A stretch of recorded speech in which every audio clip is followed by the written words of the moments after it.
अस्सलामुअलैकुम, वेलकम आप सभी के इस नए वीडियो में। तो आज का वीडियो आप लोगों के लिए काफ़ी ज़्यादा इंपॉर्टेंट रहने वाला है। आज इस वीडियो में हम बात करने वाले हैं JK OP, BSc nursing, BSc paramedical और बीएससी टेक्नोलॉजी कोर्सेज जिसकी रजिस्ट्रेशन ऑलरेडी कंप्लीट हो चुकी है। आज इस वीडियो में हम बात करेंगे उसके करेक्शन विंडो के बारे में। इस वीडियो में हम देख लेंगे कि बीएससी नर्सिंग का करेक्शन विंडो जो है वो खुलेगा या नहीं खुलेगा और कब तक खुलेगा, कौन कौन सी डिटेल उसमें आप एडिट कर सकते हैं। इस वीडियो में मैं आपको कंप्लीट डिटेल्स बताने वाला हूँ और उसके अलावा जिन कैंडिडेट्स ने अपने एप्लीकेशन फॉर्म में कुछ मेजर माइनर मिस्टेक्स भी करी हैं उसके बारे में भी मैं आपके साथ डिटेल में डिस्कस करूँगा। तो इस वीडियो को पूरा एंड तक देख लेना, चैनल को भी सब्सक्राइब कर देना और उसके साथ साथ टेलीग्राम ग्रुप और व्हाट्सएप ग्रुप दोनों ज्वाइन कर देना। दोनों की लिंक आपको डिस्क्रिप्शन में मिल जाएगी। तो चलिए वीडियो को शुरू कर लेते हैं, जान लेते हैं यहाँ पे इस टॉपिक इन दो टॉपिक्स के बारे में। तो सबसे पहले हम बात करेंगे जो मिस्टेक्स बच्चों ने की हैं अपने ऑनलाइन एप्लीकेशन फॉर्म में उनके बारे में। तो उनमें से मेजर मिस्टेक्स जो बच्चों ने की है वो ये है कि आपका जो एप्लीकेशन फॉर्म है उस पर आपको जो फोटोग्राफ अपलोड करना था उस पर आपको नीचे नेम एंड डेट इस तरह से मेंशन करना था। तो मैक्सिमम बच्चों ने ये मेंशन नहीं किया। अब उन्होंने मेंशन नहीं किया, वो यहाँ पे सोच रहे हैं कि क्या हमारा एप्लीकेशन फॉर्म एक्सेप्ट होगा या रिजेक्ट होगा। तो उसके लिए मैं आपको बताना चाहता हूं कि इसका कोई बड़ा इशू नहीं है। इससे आपका एप्लीकेशन फॉर्म ना ही डेफिशिएंट रहेगा और ना ही रिजेक्ट रहेगा। इससे आपका एप्लीकेशन अपलोड हो जाएगा। हाँ, लेकिन नाम और डेट आपको वहां पे अपलोड करनी थी। अगर आपने नहीं भी करी तो भी कोई इशू नहीं है। अब ना ही आपका इस वजह से डेफिशिएंट फॉर्म रहेगा और ना ही आपका एप्लीकेशन फॉर्म जो है वो रिजेक्ट हो जाएगा। रिजेक्ट तो बिल्कुल भी नहीं होगा। अगर आपने ऐसा किया तो आपको घबराने की कोई भी जरूरत यहाँ पे है नहीं। उसके अलावा यहाँ पे काफ़ी सारे बच्चे ये भी कह रहे हैं कि हमने जो एप्लीकेशन फॉर्म भरा है वो यहाँ पे स्मॉल वर्ड्स में, तो कैपिटल वर्ड्स में होना चाहिए हमारा एप्लीकेशन फॉर्म। तो उसमें भी कोई इशू नहीं है, कैपिटल स्मॉल का भी कोई इशू नहीं है। इस वजह से भी आपका फॉर्म रिजेक्ट जो है वो नहीं होता। और कुछ बच्चों का ये भी है कि डॉक्यूमेंट जो हमने अपलोड किए हैं उसमें जो डोमिसाइल सर्टिफिकेट हमारी है उसको हमने अपलोड नहीं किया है।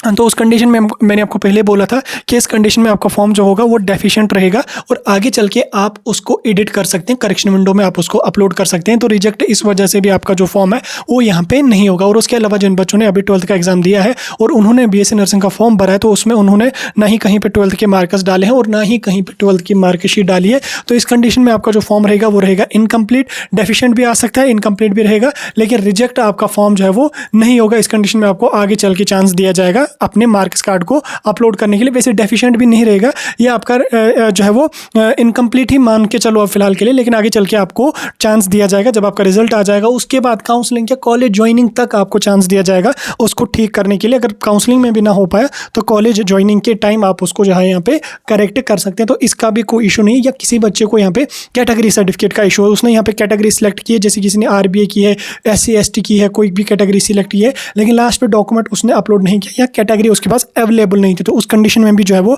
आपको घबराने की जरूरत नहीं है। उस कंडीशन में भी आपका फॉर्म रिजेक्ट नहीं रहेगा। इसमें आपका डेफिशिएंट रह सकता है। आगे चल के कॉलेज ज्वाइनिंग तक को आपको चांस दिया जाएगा। करेक्शन विंडो तक अगर आपकी बनती है तो आप करेक्शन विंडो में भी उसको जो है वो अपलोड कर सकते हैं। नहीं तो काउंसलिंग के टाइम आप अपनी कैटेगरी सर्टिफिकेट को वहां पे ले जाके उसको वहां पे अपलोड करवा सकते हैं और वो आपकी एक्सेप्ट भी मानी जाएगी। मैंने आपको ये दो बातें डोमिसाइल और कैटेगरी का पहले ही बोल के रखा था कि ऐसे प्रोसीजर कर लो, वो आपका यहाँ पे चलेगा।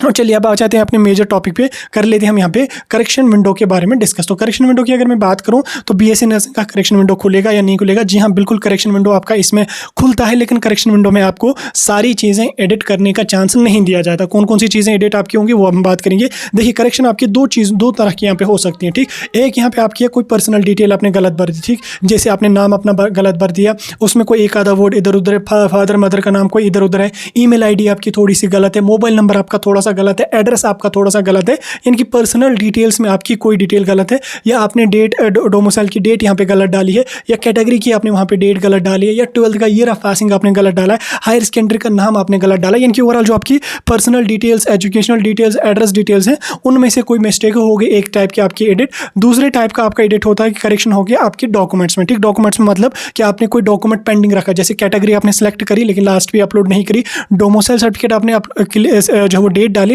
लेकिन लास्ट पे डोमिसाइल सर्टिफिकेट आपने अपलोड नहीं करी, 12th की मार्कशीट आपने लास्ट पे अपलोड नहीं करी, या 10th की जगह 12th का मार्क्स काट गया, 12th की जगह जो है वो DOB अपलोड हो गई, या डॉक्यूमेंट में कोई अदर इशू आपका है जिस वजह से आपको अपने एप्लीकेशन फॉर्म में एडिट करना है, या फोटो में कोई नाम का इशू है, सिग्नेचर में थोड़ा इधर उधर कुछ गड़बड़ है, तो उसका कोई इशू नहीं। लेकिन डॉक्यूमेंट्स का हो गया आपकी दो टाइप की, एक आपकी डॉक्यूमेंट्स का करेक्शन, एक है आपकी डिटेल्स का करेक्शन। डिटेल्स के करेक्शन की अगर मैं बात करूं, जैसे आपके नाम में कोई मिस्टेक है थोड़ी सी, ठीक, जैसे SAJAD है नाम, आपने लिखा SAJAAD, या कुछ अदर मेजर माइनर कोई मिस्टेक आपने उसमें कर दी, या फादर के नाम में आपने जो है वो MOH MMAD था, आपने MOHD लिखा, या कुछ अदर आपके जो है वो फादर के नाम या मदर के नाम में आपने थोड़ा गड़बड़ किया या एड्रेस आपने गलत लिखा, तो इस कंडीशन में आपको इन चीज़ों को एडिट करने की कोई ज़रूरत नहीं है, ना ही इससे आपके एप्लीकेशन फॉर्म पे कोई मेजर इम्पैक्ट पड़ सकता। थोड़ी थोड़ी अगर मिस्टेक है तो ये आपका एक्सेप्ट हो जाता है, इसको एडिट नहीं करना चाहिए, मतलब इसको अगर आप एडिट नहीं करोगे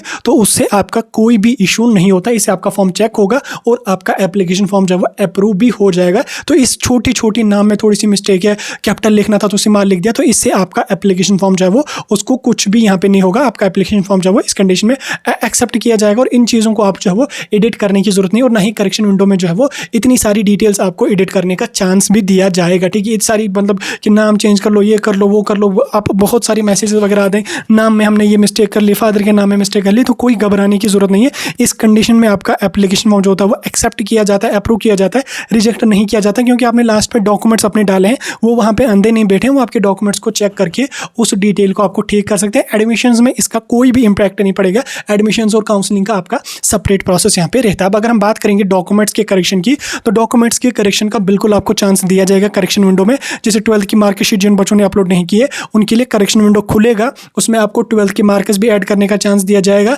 उसके बाद यहाँ पे फिजिक्स केमिस्ट्री बायो के मार्क्स भी ऐड उसमें कर सकते हैं, अपने डॉक्यूमेंट्स को भी आप उसमें जो है वो अपलोड कर सकते हैं, एडिट कर सकते हैं, कोई डॉक्यूमेंट चेंज कर सकते हैं। डॉक्यूमेंट्स में आपको कोई भी मेजर कोई भी माइनर मिस्टेक है उसके लिए आपको बाज़ाब्ता चांस दिया जाएगा और वो आपको करेक्ट भी करनी है कॉलेज ज्वाइनिंग तक, ठीक, तब तक आपको करनी है। ठीक है, किसी बच्चे की अभी कैटेगरी उसने अपलोड करी लेकिन वो एक्सपायर है, तो उस कंडीशन में भी आपका चांस यहाँ पे दिया जाएगा उसको करेक्ट करने के लिए। ठीक, उसके बाद जब आपका करेक्शन विंडो कंप्लीट हो जाएगा फिर देखा जाएगा कि किस किस बच्चे ने मतलब जो मेजर मिस्टेक्स हैं वो करी हैं, तो उस कंडीशन में फिर आपको चांस दिया जाता है उसको ठीक करने के लिए। अगर इन केस किसी बच्चे का यहाँ पे खुदा न खास्ता एप्लीकेशन फॉर्म रिजेक्ट होने वाला होता, ठीक, उसने कोई बड़ी मेजर मिस्टेक करी है या कुछ डॉक्यूमेंट्स उसने गलत डाले हैं या पूरा एप्लीकेशन फॉर्म गलत फिल किया या कुछ भी उसमें उसने गलत फिल किया, अगर उसका एप्लीकेशन फॉर्म रिजेक्ट होने वाला होगा, ठीक, यानी कि रिजेक्ट होने वाला होगा, उस कंडीशन में क्या काम होता है कि आपकी एक बाज़ाब्ता लिस्ट आ जाती है जिसमें सब तमाम कैंडिडेट्स का लिखा होता है, इस कैंडिडेट का फॉर्म रिजेक्ट हुआ है, रीज़न भी लिखा होगा इसने किस वजह से इसका फॉर्म रिजेक्ट हुआ, कोई डॉक्यूमेंट इसने इनवैलिड डाला है या कुछ डिटेल उसने जो वो फेक वगैरह कुछ अपलोड करी है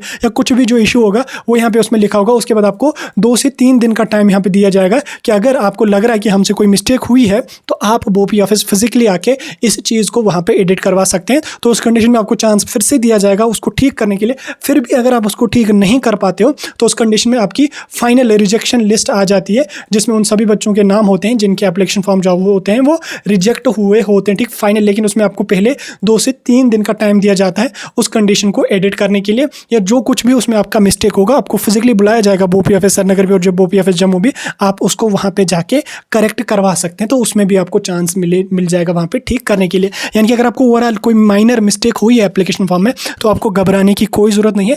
आपको प्रॉपर अगर आपकी कोई मेजर मिस्टेक भी होगी ना तो भी आपको चांस दिया जाएगा उसको करेक्ट करने के लिए। 2 से 3 दिन का आपको टाइम दिया जाएगा, आप उसको करेक्ट कर लो, फिर फाइनल लिस्ट आ जाएगी। अगर आप उसको करेक्ट नहीं कर पाए तो उस कंडीशन में तो आपका रिजेक्ट होना तो बनता ही है, लेकिन उससे पहले आपको प्रॉपर टाइम दिया जाएगा कि आप इस डिटेल को ठीक कर लो, आपका ये इशू है आप इसका ठीक कर लो। बाकी डोमिसाइल कैटेगरी का जो इशू है वो कोई बड़ा इशू नहीं है, वो आपका कॉलेज ज्वाइनिंग तक जो है वो चलता रहेगा, ठीक, वो आप उसमें कर सकते हो। और उसके अलावा जिन्होंने मतलब बीएससी नर्सिंग को टिक करना था, बीएससी पैरामेडिकल को टिक करना था, बीएससी टेक्नोलॉजी को टिक करना था, किसी एक को करिए तो उसमें मैंने आपको पहले बोला था कि आप चले जाओ बोपी ऑफिस, वहाँ से इस चीज़ को आप ठीक करवा लो। लेकिन आप गए होंगे तो आपने करवाया होगा, नहीं गए होंगे तो वो आपका आगे चल के ठीक यहाँ पे नहीं होता, आप उसी के लिए यहाँ पे आगे चल पे एलिजिबल हो, स्टिल आप बोपी में बात करके उसको यहाँ पे ठीक करवा सकते हैं, ठीक। ये था आपका करेक्शन विंडो के बारे में थोड़ा सा अपडेट जो मैंने आपको थोड़ी सी जब डिटेल में डिस्कस करने की कोशिश करी। आगे चल के मैं करेक्शन विंडो पे और आपको रिजेक्शन के हवाले से एक डिटेल वीडियो डालूंगा और समझाऊंगा क्यों आपके फॉर्म रिजेक्ट हो जाता है, किस वजह से रिजेक्ट हो जाता है, कंप्लीट उसके बारे में आपको मैं डिटेल बताऊंगा।